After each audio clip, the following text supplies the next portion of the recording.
Download free photos, music, and more at TonyKlarich.com. You can use them for personal or commercial use. Need for speed. In 1978, at the Indo's International Speed Skiing Championships, I witnessed kneeboarding insanity. The site was the Long Beach Marine Stadium. I only remember the kneeboarder by his nickname, Dumdy. He was a Long Beach local who talked the promoters into letting him have a speed run on his tunnel board. Just to keep things safe, he used 2 straps across his knees to avoid a high-speed ejection. The drag boat came roaring down the course, and Dumdy was hanging on for dear life. Each of his giant bounces was about 4 feet high and 30 feet long. The bounces got even higher and longer as he accelerated through the quarter mile.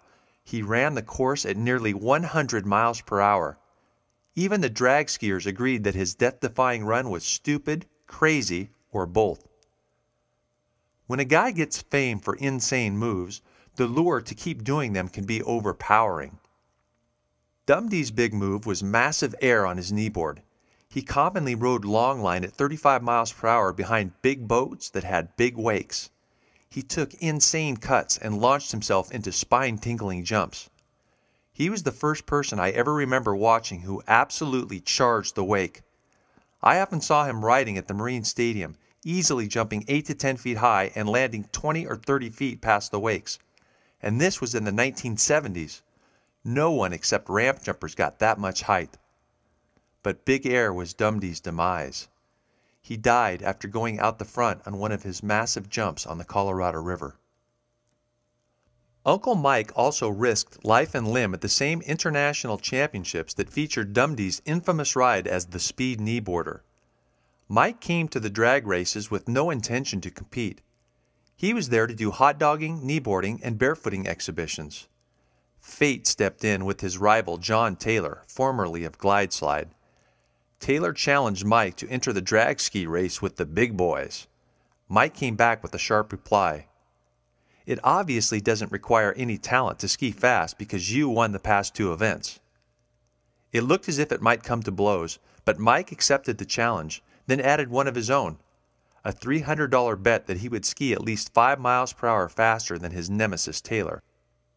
It was the first and last time Murphy ever entered a drag ski race, but he had some speed under his belt as a veteran circle and endurance racer. Mike had to borrow a ski, but the only one he could get was the opposite foot forward. There was even more adversity. He had never been behind the boat or driver. Meanwhile, Taylor posted a respectable run of 110 miles per hour. It was Murphy's turn to put up or shut up. Uncle Nick swam the tow rope out to the driver. Mike requested 115, but Nick directed the driver to try and hit 120. Murphy rode an 8-foot wooden Bemis racing ski as fast as possible for a quarter of a mile. His style down the course was unlike any of the other racers.